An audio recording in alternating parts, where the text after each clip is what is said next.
మనవడు సార్, నా మనవడు బస్తీలో కార్పొరేషన్ పైపుల్లో వచ్చే మంచినీళ్లు తాగి చచ్చిపోయాడు సార్.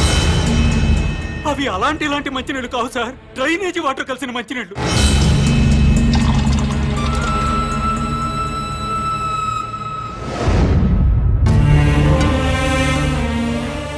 పొద్దున్నే పెద్దవాళ్ళు బాత్రూమ్లకి టాయిలెట్లకి వెళ్తే ఆ పైపుల్లో వచ్చే చండాలమంతా మేము తాగే మంచినీళ్ల పైపుల్లో కలుస్తున్నాయంటే ఎంత దుర్మార్గమో చూడండి సార్. ఎన్నిసార్లు చెప్పినా అధికారులు పట్టించుకోవట్లేదు సార్. ఈ విషయం మంత్రి గారికి చెప్పడానికి వెళ్తే అపాయింట్మెంట్ కూడా ఇవ్వలేదు సార్ మాకు. మంత్రి గారి ఇంట్లో కూర్చొని తీరిగ్గా క్రికెట్ మ్యాచ్ చూసుకుంటున్నారు సార్.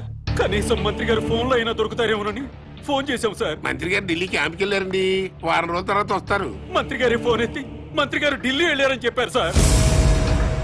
ఏం చేయాలో తెలియక అధికారులను నిలదీద్దామని వాటర్ బోర్డు ఆఫీస్కి వెళ్ళాం సార్.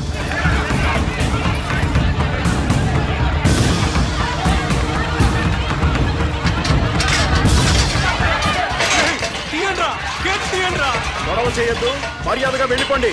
మీరు నాశనం అయిపోతారా?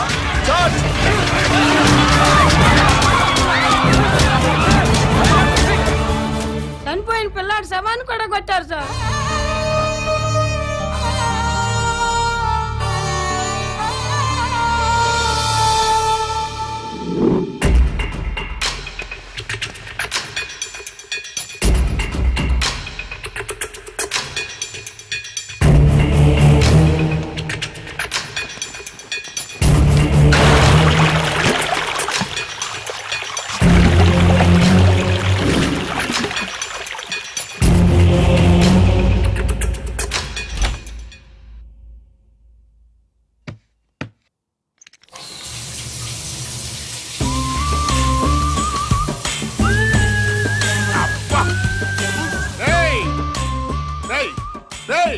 ఎవడరా అక్కడ?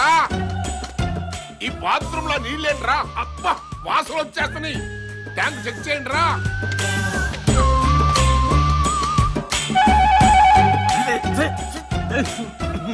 అన్నా, ట్యాంక్ లో డ్రైనేజ్ వాటర్ ఉందన్నా?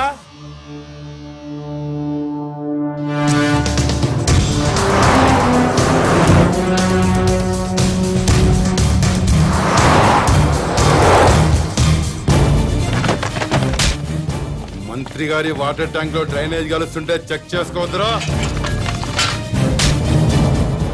మంత్రి గారు అబ్బాయి సార్.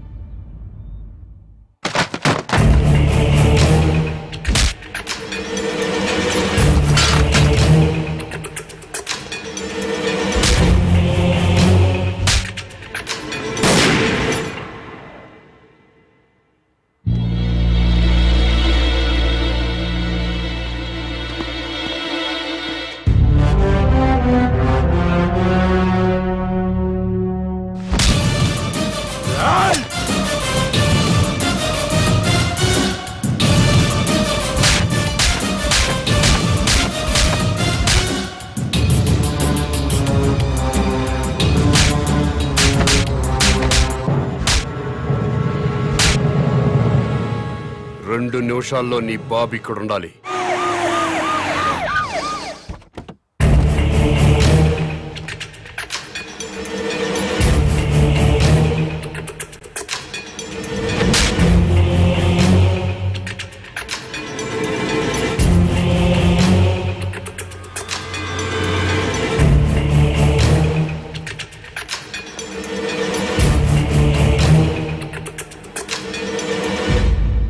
ఏం జరిగింది నాన్న? ప్రజలు తాగే మంచినీటిలో డ్రైనేజ్ వాటర్ కలిసింది. తెలిసింది. బాధపడుతున్నా, ఖండిస్తున్నా, దర్యాప్తు జరిపిస్తా, చర్యలు తీసుకుంటా. ప్రభుత్వ నిర్లక్ష్యం వల్ల పసివాడు చనిపోయాడని బాధపడుతున్నారా లేదా? ఎందుకు పన్నండి, నా సొంత బిడ్డ పోయినంత బాధగా ఉంది. నీ ఇంట్లో వాటర్ ట్యాంకులోకి డ్రైనేజ్ వాటర్ వచ్చి కలిసింది. ఆ నీళ్లు మీ ఒంటి మీద పడితేనే మీ మనుషులు ప్రభుత్వ ఉద్యోగులపై దాడి చేశారు. అవే నీళ్లు తాగి ప్రజలు చనిపోతే మీ మనుషులు ఎందుకు స్పందించలేదు? ప్రజలు బాధపడుతుంటే మీరు స్పందించలేదు, కానీ మీకు బాధ వచ్చినప్పుడు మాత్రం వెంటనే ఎందుకు స్పందించారు? తప్ప కాదా? తప్ప కాదా? తప్పే.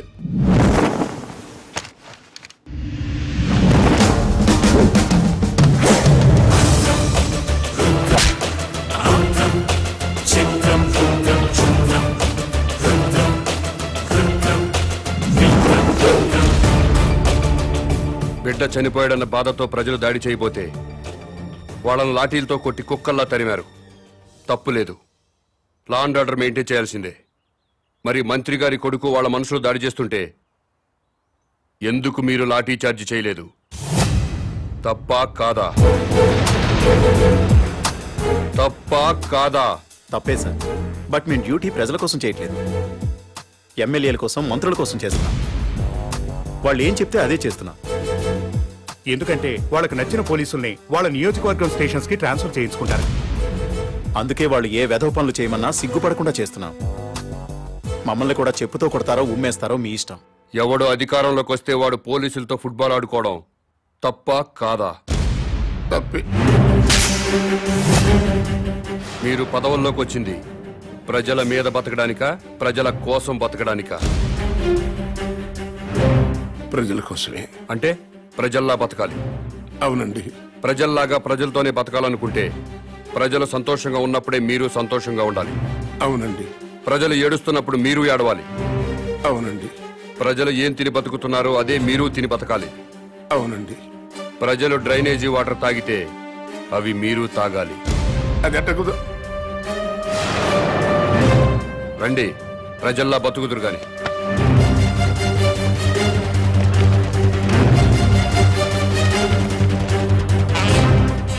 మంత్రి గారికి మంచినీళ్ళు ఇవ్వండి.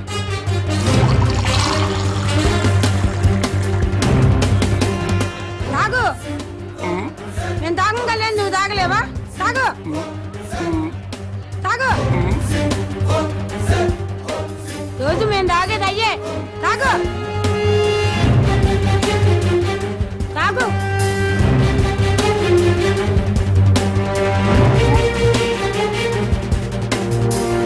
మాయ్ తాగు.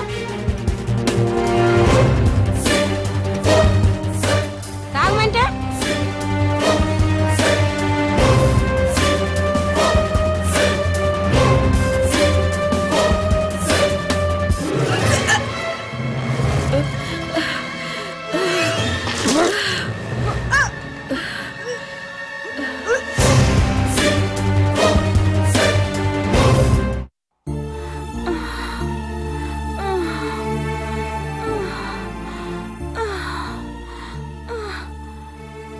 నీళ్లు తాగాక బస్తీలో పిల్లోడు చచ్చాడు.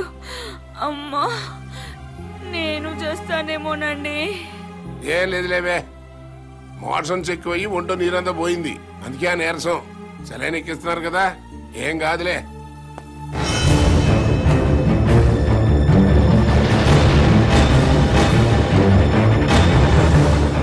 ఏంటిది? ఇటు ఇళ్లలోకి తోసుకొచ్చేటివేనా? మీ ఇళ్లలోకి మేము టెస్ట్ అనుకుంటారా? ఏమనంటే ప్రెస్. మా ప్రైవేట్ జీతాలు ఉండవు. ఉండవు. ఏ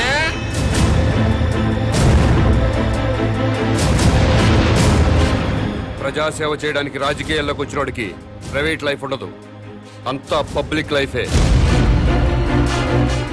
ప్రైవేట్ లైఫ్ కావాలనుకుంటే మంత్రిగా రాజీనామా చెయ్యి, రాజకీయాల నుంచి తప్పుకో, జీవితంలో నీ మొహం చూడం.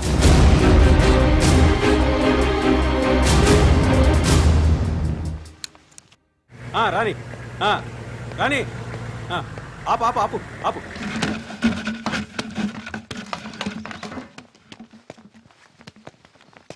అన్నా, ఇంకో ట్యాంకర్ కావాలేమో మేడం గారిని అడగండి.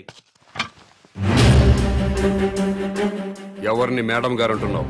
మంత్రి గారి భార్యనండి. బస్తీలో మంచినీళ్లు సప్లై చేసేటప్పుడు బస్తీలో ఉన్న ఆడవాళ్లను ఇలాగే మేడం గారిని గౌరవంగా పిలుస్తావా? ఇలాగే గౌరవంగా పిలుస్తావా అని అడుగుతున్నాను. మీకే చెప్పేది, దున్నపోతలో ఉన్నారు. ఓ తోసుకురాపోతే లైన్ లో రావట్లేదా? ముందుకు వచ్చారంటే మొహం బయలుదే. వెళ్ళు.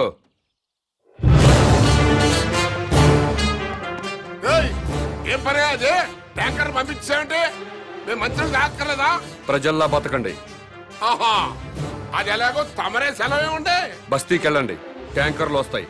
అక్కడ ఉన్న ఆడవాళ్లతో పాటు మీ ఆడవాళ్ళను కూడా బిందెలతో మంచినీళ్లు పట్టుకోమని చెప్పండి.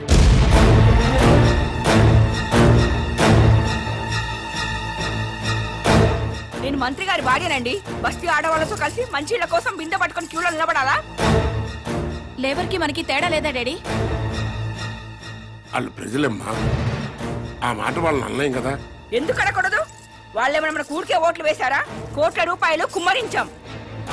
75 లక్షల రూపాయల బ్రాండీలు విస్కీలు తాగి ఓట్లేశారు. ఊరికే వేశారా?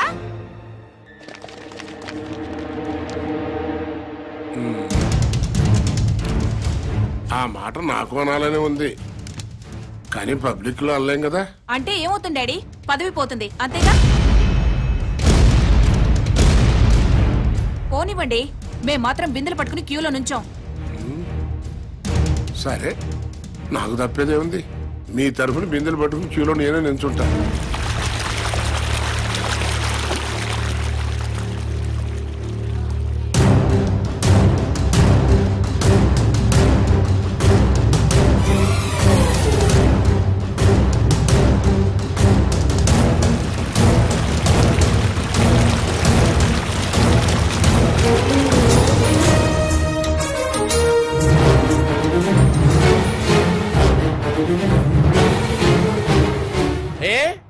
బిందెలతో నిలబడి లైన్లో నీళ్లు పట్టుకోవడానికి ఎందుకు బాధపడుతున్నారు?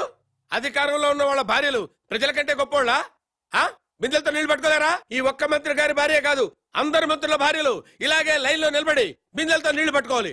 అప్పుడే ప్రజాస్వామ్యం బతుకుతుందని నేను మీకు మనవి చేస్తున్నా. ఆర్గ్యుమెంట్ వద్దమ్మా. ఈ సమస్యకి ఒక్కటే పరిష్కారం. మనం జనంతో పాటు చెంబుట్టుకుని రోడ్డు మీదకి వెళ్ళకూడదు అనుకుంటే నేను ఎమ్మెల్యేకి రాజీనామా చేయాలి, మంత్రి పదవికి రాజీనామా చేయాలి. అసలు టోటల్ గా నేను రాజకీయ సన్యాసమే చేసేయాలి. అభిమానం ముఖ్యమో అధికారం ముఖ్యమో మీరే నిర్ణయించండి.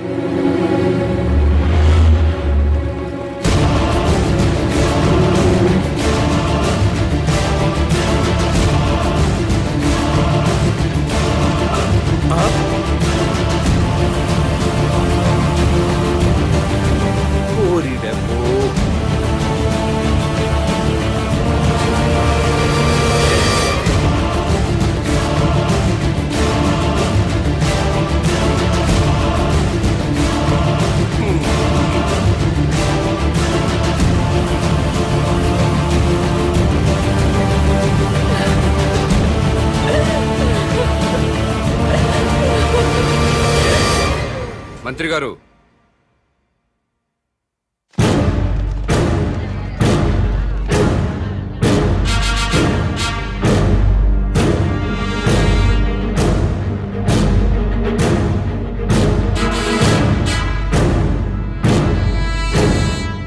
కన్నీళ్లు మంత్రుల కుటుంబాలకే కాదండి, మా ఊళ్ళు ప్రజలకు కూడా ఉంటాయి, మా ఆడవాళ్లకు కూడా ఉంటాయి. నలుగురిలో మొగుడు ముందు నిలబడడానికి కూడా ఆడది మొహాట పడుతుంది. అలాంటిది పొద్దున్నే చెంబు తీసుకుని రోడ్డు మీద నిలబడాలంటే ఎంత సిగ్గుపడుతుందో, ఎంత అవమానంతో చచ్చిపోతుందో తెలీదా సార్ మీకు? ఈ దేశంలో అన్నిటికంటే ఉప్పు చీప్ సార్. ఉప్పు కంటే కూడా ఆడదాని పరువు చీప్ అనేలా మీలాంటి నాయకులు ప్రవర్తిస్తున్నారు. మనుషులైతే సిగ్గుపడండి, మనసుంటే ఆలోచించండి.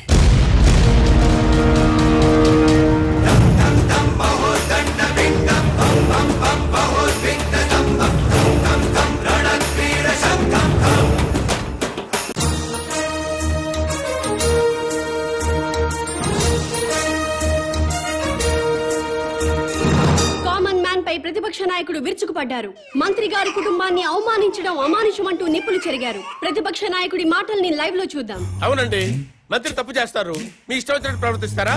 మంత్రి ఫ్యామిలీ ఏం పాపం చేసింది? వాళ్ళని రోడ్డెక్కి అవమానిస్తారా? బాత్రూమ్లకు తాళాలు వేస్తారా? ఆ గవర్నమెంట్ తప్పు చేయదా? తప్పు చేసి అసెంబ్లీకి తాళాలు వేస్తున్నారా?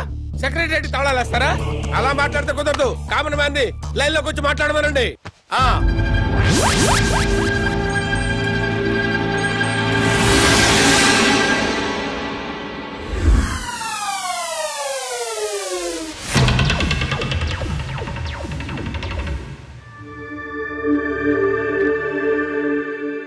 జానకిరామ్ గారు, మీరు ఇప్పుడు ఏ పార్టీలో ఉన్నారు?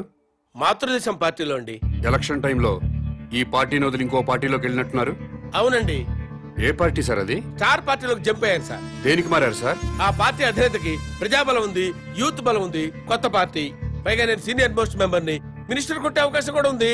అధికారంలోకి డెఫినెట్ గా వస్తుందని నమ్మకంతో చేరాను సార్. స్టార్ పార్టీలో జాయిన్ అయినప్పుడు ఆ పార్టీని ఆ పార్టీ అధ్యక్షుడిని ఏదో పొగిడినట్టున్నారు. ఎస్, పొగిడాను. స్టార్ పార్టీలో సామాజిక న్యాయం ఉంది, అవినీతిపై పోరాటం ఉంది, ప్రజలపై ఆరాటం ఉంది. పార్టీ అధ్యక్షుడు నీతిమంతుడు. మాతృదేశం పార్టీ నుంచి బయటకు వచ్చినప్పుడు ఆ పార్టీని ఆ పార్టీ అధ్యక్షుడిని ఏదో తిట్టినట్టున్నారు. తిట్టాను. మాతృదేశం అంతా వన్ మ్యాన్ షో సార్. అక్కడ ఆయన ఒక్కడే కింగ్ సార్. అందుకే బయటకు వచ్చాను సార్. సీనియర్లకు విలువ లేదు, జూనియర్లకు తావు లేదు, వెన్నుపోటు రాజకీయాలు. ఎలక్షన్ తర్వాత స్టార్ పార్టీ నుంచి ఎందుకు బయటకు వచ్చారు సార్? ఎలక్షన్స్ జరిగినాయి, పార్టీ పోయింది, గ్లామర్ పోయింది, ఇంకక్కడుండి మేము చేసేదే ఉంది. అందుకనే స్వగృహ ఆపరేషన్ తో మాతృదేశంలో చేరిపోయాం. స్టార్ పార్టీ నుంచి బయటకు వచ్చినప్పుడు ఆ పార్టీని ఆ పార్టీ అధ్యక్షుడిని ఏదో తిట్టినట్టున్నారు. తిట్టేశా. స్టార్ పార్టీ అధ్యక్షుడు అవినీతి పరుడు, కులం పిచ్చి, వర్గం పిచ్చి, పార్టీ టికెట్లు అమ్ముకున్నారు. నిజంగా స్టార్ పార్టీ అధ్యక్షుడికి కులపిచ్చి ఉందా సార్? లేదు సార్. డబ్బులు తీసుకుని ఎమ్మెల్యే టికెట్లు అమ్ముకున్నారా సార్? లేదు లేదే. నిజంగా స్టార్ పార్టీ అధ్యక్షుడు అవినీతి పరుడా సార్? నో.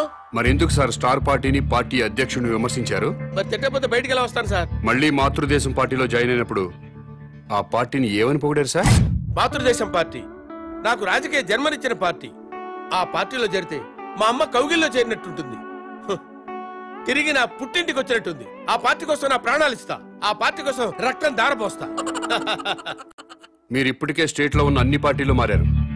ఇలాంటి రాజకీయ నాయకుల్ని ప్రజలు ఏమనుకోరా సార్? ఏంటి సార్ జనం గురించి మాట్లాడతారు? వాళ్ళు ఏంటనుకున్నారు సార్? మందు పోయిస్తే ఓట్లేస్తారు సార్, డబ్బులు ఇస్తే ఓట్లేస్తారు సార్, క్యాస్ట్ ని బట్టి ఓట్లేస్తారు సార్. ఒక అభ్యర్థి గుణాన్ని బట్టి ఎవరైనా ఓట్లేస్తారా సార్? వెయ్యారు సార్ వాళ్ళు. అందుకే మేమేం చేసినా వాళ్ళు మమ్మల్ని తిట్టే హక్కు లేదు సార్. అది సార్ జరిగింది. ఏంటి సార్ జనాన్ని ఇలా అన్నాను, కోపం వచ్చిందా మీకు? నిజంగా జనం మంచోళ్ళు అయితే ఒక సిన్సియర్ అభ్యర్థిని ఎందుకు ఎన్నుకోరు సార్? వాళ్ళు చేసేది తప్ప కదా సార్? వాళ్ళని ఎలా బాగు చేయాలని నేను ఆలోచిస్తున్నాను సార్. దాని గురించి ఆలోచిస్తున్నాను సార్ నేను.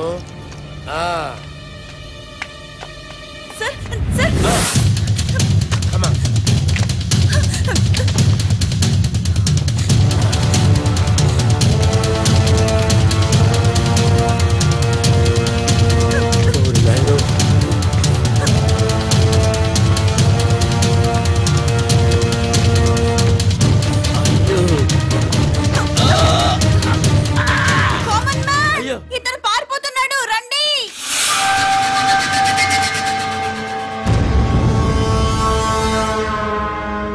కామన్ మ్యాన్ కిడ్నాపర్ కాదా? కామన్ మ్యాన్ కిడ్నాపర్ కాదు, నా ఫ్రెండ్. ఇదంతా డ్రామా. డ్రామానా? కామన్ మ్యాన్ ప్రతిపక్ష నాయకుడిని కిడ్నాప్ చేసిన సంగతి మనకి తెలుసు. అయినా కామన్ మ్యాన్ సిటీలో దర్జాగా తిరుగుతున్నాడు. అరెస్ట్ చేయడం పక్కన పెడితే కనీసం కామన్ మ్యాన్ ని అడిగే సాహసం చేయలేకపోయింది ప్రభుత్వం.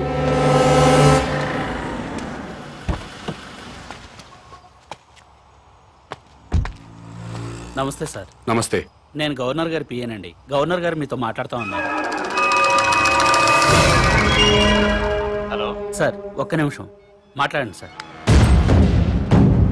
హలో బాబు, నువ్వు చేసే పనులన్నీ అభినందించదగ్గవే.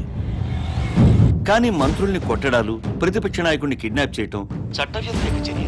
అలా కాకుండా సొసైటీ కోసం ఏం చేయదలుచుకున్నావో, ఎందుకు చేస్తున్నావో నాకు చెప్పు, నేను నీకు సహాయం చేస్తాను. మీరు నిజాయితీ పరులు సార్. తప్పకుండా మీ మాట వింటాను. మీతో పాటు ప్రజాప్రతినిధులందరినీ సమావేశపరచండి.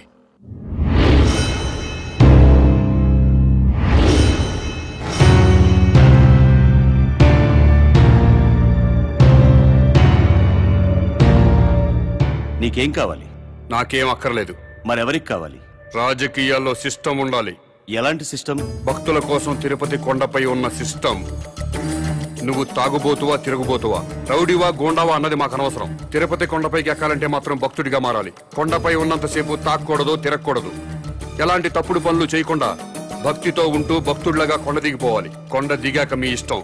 ఆ సిస్టమ్ ప్రజలంతా ఫాలో అవుతున్నారు కాబట్టి తిరుమల కొండని 100 సంవత్సరాల నుంచి పవిత్రంగా ఉంచుతున్నారు. అలాంటి సిస్టమ్ రాజకీయాల్లో లేదు. రౌడీలు, గూండాలు, భూకబ్జాదారులు, ఫ్యాక్షనిస్టులు, అవినీతి పరులు రాజకీయాల్లోకి వచ్చేస్తున్నారు. రాజకీయాల్లోకి వచ్చాక కూడా గూండాల్లా ప్రవర్తిస్తున్నారు. ఫ్యాక్షనిజం వదలలేదు, భూకబ్జాలు మానలేదు, అవినీతి పనులు చేస్తూనే ఉన్నారు. దాని మూలంగా సొసైటీ మొత్తం నాశనం అయిపోయింది.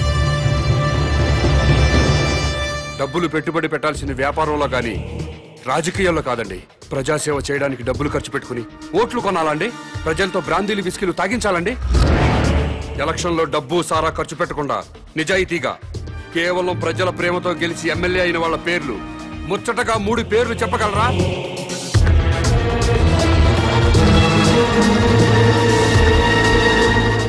$10 కోట్లు ఖర్చు పెట్టి ఎలక్షన్లో గెలుస్తున్నాడంటే రేపు 100 కోట్లు సంపాదించుకోవచ్చన్న వ్యాపార సూత్రం తప్పితే ప్రజాసేవ చేయడానికి కాదు.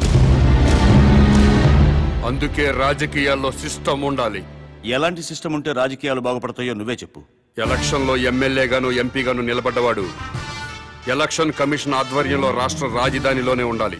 నామినేషన్లు వేశాక ఓట్లు అడగడానికి ప్రజల మధ్యకి వెళ్ళడానికి వీల్లేదు, ఇంటింటికి తిరగడానికి వీల్లేదు, పాదయాత్రలు ఊరేగింపులు ఉండడానికి వీల్లేదు, మీటింగులు స్పీచులు ఇవ్వడానికి వీల్లేదు, పార్టీ జెండాలు పట్టుకుని ఏ పార్టీ కార్యకర్త ప్రచారం చేయడానికి వీల్లేదు. ఎలక్షన్లో నిలబడ్డ పార్టీల గురించి, పార్టీ అభ్యర్థుల గురించి టీవీల ద్వారా, పత్రికల ద్వారా ప్రజలకు ఎలక్షన్ కమిషనే తెలియజేయాలి. అది చూసి జనం వాళ్ళకి నచ్చిన వాళ్ళకే ఓట్లేసుకుంటారు. మేము ప్రజల్లోకి వెళ్ళకపోతే మా పార్టీ సిద్ధాంతాలు ఓటర్లకు ఎలా తెలుస్తాయా? పాదయాత్రలు చేసుకుంటూ ఇల్లు తిరిగి ప్రచారాలు చేసుకోకపోతే మా పథకాలు, మా వాగ్దానాలు ప్రజల్లోకి ఎలా చొచ్చుకుపోతాయని. ఊరేగింపులు లేకుండా, మీటింగ్ లేకుండా, కార్యకర్తలు జెండాలు పట్టుకోకుండా ఎలక్షన్ ఎలా చేస్తామండి? అసలు మేమే ఎమ్మెల్యే అభ్యర్థులమని జనానికి ఎలా తెలుస్తుంది? మీరు ఇల్లు తిరిగి ప్రచారం చేయకపోతే మీ పార్టీ సిద్ధాంతాలు ప్రజలకు తెలియవా? ప్రభుత్వ ఆరోగ్యశ్రీ పథకం పెట్టింది. వైఎస్ఆర్ గారు ఇల్లు తిరిగి ప్రచారం చేశారు, ఆరోగ్యశ్రీ పథకం పెట్టామని టీవీల్లోనూ పత్రికల్లోనేగా ప్రకటించింది. ప్రజలందరికీ తెలియలేదా? ఆసుపత్రికి వచ్చి వైద్యం చేయించుకోవడం లేదా? ఎన్టీ రామారావు గారు ₹2 కిలో బియ్యం పథకం ప్రవేశపెట్టారు. ₹2 కిలో బియ్యం ఇస్తున్నామని ఇల్లు తిరిగి ప్రచారం చేశారా? పత్రికల్లోనేగా ప్రకటించారు. రాష్ట్రం మొత్తం తెలియలేదా? ప్రభుత్వ పథకాలన్నీ టీవీలు, పత్రికల ద్వారా ప్రజలకు తెలియంగాలేంది మీరే ఎలక్షన్లో నిలబడ్డ అభ్యర్థులని ప్రజలకి తెలియదా? ఆ సంగతి మీకు తెలియదా? తెలుసు. అయినా మీరు ఎలక్షన్లో జనం మీద పడతారు. ఎందుకంటే ఓట్ల కోసం డబ్బులు పంచాలి, జనానికి కులం పిచ్చి, మతం పిచ్చి ఎక్కించాలి. మీకు ఓట్లేరు అన్న వాళ్ళపై పోలీసు కేసు పెట్టి వేధించాలి, హత్య రాజకీయాలు చేయాలి. ప్రాణాలు తీయకుండా ప్రజాస్వామ్యాన్ని ఎన్నాళ్ళు హత్య చేస్తారు? ఆ హత్యల్లో ఎన్నాళ్ళు ఈ ప్రజల్ని భాగస్వాములను చేస్తారు? నోటి మాటతో వేయాల్సిన ఓటుకి వేల కోట్లు ఎందుకు ఖర్చు పెడుతున్నారు? గెలిచాక మళ్ళీ వేల కోట్లు ఎందుకు సంపాదిస్తున్నారు? ఈ మోసం జరగకుండా ఉండాలంటే నేను చెప్పిన సిస్టమ్ పెట్టి తీరాల్సిందే. భారతదేశం బాగుపడాల్సిందే. లేదా ప్రతిపక్ష లీడర్ కిడ్నాప్ అయినట్టు ముఖ్యమంత్రి కిడ్నాప్ అవుతాడు.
ముఖ్యమంత్రి గారి భార్య ఆరోగ్యం మరింత క్షీణించిందని ఆసుపత్రి వర్గాలు తెలియజేశాయి.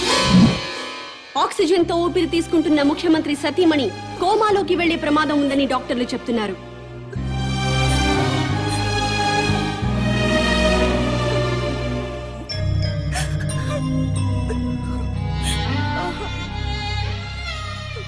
ఆశయం గొప్పదే, అమ్మ గొప్పదే. మాట్లాడు. ఎవరో? Hello daddy. అమ్మా విజయ, మమ్మీని చూడాలనుంది డాడీ.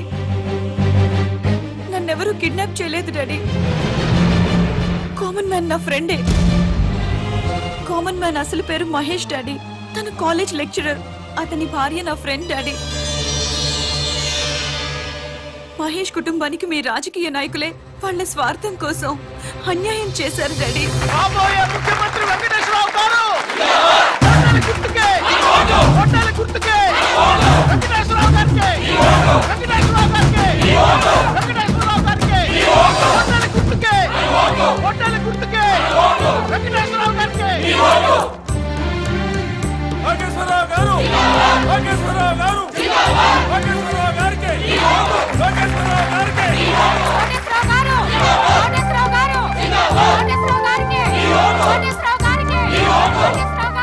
మీ ఓటు ఎవరికండి? మేము ఎవరికి ఓటు వేయమండి. అదేంటండి? ఎవడొచ్చిన ఏం మిగుతాడండి? ఈ ఎలక్షన్స్ 3 రోజుల ముందు తిరుపతి వెళ్తాం. ఈ ఎలక్షన్స్ అయ్యేంత వరకు అక్కడే ఉండి తిరిగి వచ్చాక సీఎం ఎవరెవరో టీవీలో చూస్తాం. ఆకలి అయితే భోజనం చేసి పడుకుంటాం. మీ అందరికీ తెలిసిన విషయమే. నేను ఈ ఎలక్షన్ లో ఎమ్మెల్యేగా నిలబడుతున్నా. కానీ మా పార్టీలోనే కొంతమంది అసమ్మతి గ్రూప్ గా చేరి నా మీద దుష్ప్రచారం చేస్తున్నారు, నన్ను ఓడించాలి అని. ఏమండే, మీరందరూ నాకు అమ్మలు, అక్కలు, నాన్నలు, బావలు, తమ్ముళ్ళు ఎంతమంది ఉన్నారు. మీ అందరి ఆశీర్వాదం నాకు ఉండగా నేను ఎక్కడ ఓడిపోతానండి? గెలుస్తున్నా, ఎమ్మెల్యే అవుతున్నా, ముఖ్యమంత్రి అవుతున్నా. ఎవరు ఎన్ని కబుర్లు చెప్పినా ఎవడి కులాన్ని వాడు పోగొట్టుకోడు. నేను మీ అందరికీ చెప్పేది ఏంటంటే, ఇన్నాళ్లకి మన కులానికి ఒక అవకాశం వచ్చింది. మీ కులం వాడిని నేను నిలబడ్డాను. మీరంతా ఒక కట్టుబాటులో ఉండి ఒక మాట మీద నిలబడి మన కులం వాళ్ళందరినీ ఓట్లేసి గెలిపిస్తే మనోడు ముఖ్యమంత్రి అవుతాడు. దయచేసి ఆలోచించండి. మీ ఓటు ఈయనకేనండి? అవునండి, నాదండి, మా చెల్లిదండి, మా ఆవిడదండి, హోల్ ఫ్యామిలీ అంతా ఆయనకేనండి. మంచోడండి? మా క్యాస్టోడండి. మీ క్యాస్టోడని ఓటేస్తావా, మంచోడని ఓటేస్తావా? మంచోడో, చెడ్డోడో, దొంగోడో, బెవర్సోడో, బిలిపిత్రోడు మాకెందుకండి అవన్నీ? ఆడు మా క్యాస్టోడు, మేము ఆడికే ఓటేస్తాం. నన్ను ఎమ్మెల్యేగా గెలిపించారంటే మీరు బ్యాంకులో తీసుకున్న రుణాలే కొట్టచ్చు. లైఫ్ లో కరెంట్ బిల్లు కట్టక్కర్లేదు, వాటర్ బిల్లు కట్టక్కర్లేదు, బస్ ఎక్కినా, రైలు ఎక్కినా, ఆఖరికి విమానం ఎక్కినా టికెట్ కొనక్కర్లేదు. ఏ షాపింగ్ వెళ్ళి షాపింగ్ చేసినా సరే బిల్లు కట్టక్కర్లేదు. ఆల్ ఫ్రీ అన్నమాట. ఆల్ ఫ్రీ కావాలంటే నాకు కోటేశ్వరరావుకే మీ ఓటేయండి, నాకే మీ ఓటేయండి, నన్నే గెలిపించండి. చప్పట్లు కొడుతున్నాను కదా అని ఆయనకే ఓటేస్తాను అనుకుంటున్నారా? మరి ఎవరికేస్తారు? ఎవరికైనా వేయాలంటే ఓటు ఉండాలి కదా.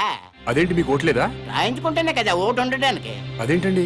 ఎలక్షన్ టైం వస్తే చాలు ప్రతి ఓడు ఇంటికి రావడం, తలుపులు కొట్టడం, దండాలు పెట్టడం, మాకే ఓటేయండి అని అడగడం, ఆ తర్వాత మేము క్యూలో నిల్చోవడం, ఓటేయడం, ఇవన్నీ మాకు ఎందుకండి? ఎలక్షన్ రోజు హ్యాపీగా సెలవిస్తారు కాబట్టి ఇంట్లో హాయిగా పడుకోవచ్చు. మాకు ఓటు లేదు కాబట్టి ఎవరు మమ్మల్ని వచ్చి డిస్టర్బ్ చేయరు.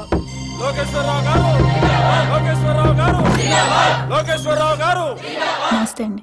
నాకు ఒక్కసారి అవకాశం ఇవ్వండి. తప్పకుండా మనకే చేద్దాం సార్. థ్యాంక్ యూ అమ్మా. మీరు కూడా మనకే చేద్దామండి.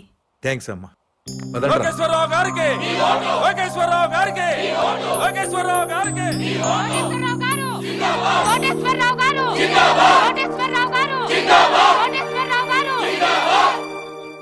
నాకు ఒక్క అవకాశం ఇవ్వండి సార్, ప్లీజ్. తప్పకుండా మనకే చేద్దాం సార్. థ్యాంక్స్ అమ్మా. మీరు కూడా తప్పకుండా చేద్దామండి. థ్యాంక్స్ అమ్మా.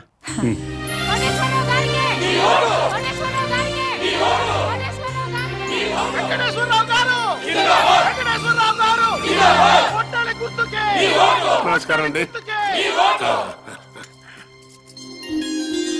మా వారిని తప్పకుండా గెలిపించాలమ్మా. నమస్కారం పెట్టు. నమస్కారం అండి. నమస్కారం. నమస్కారం అమ్మా. నమస్కారం. బాబా, ఈ ఒక్కసారికి నాకు ఓటేశారనుకోండి, నేను ముఖ్యమంత్రిని అయిపోతా. అయ్యో, తప్పకుండా మనకే చేద్దాం సార్. అమ్మ మీరు కూడా ఈ ఒక్కసారికి నాకు ఓటేసేయండి. తప్పకుండా చేద్దామండి.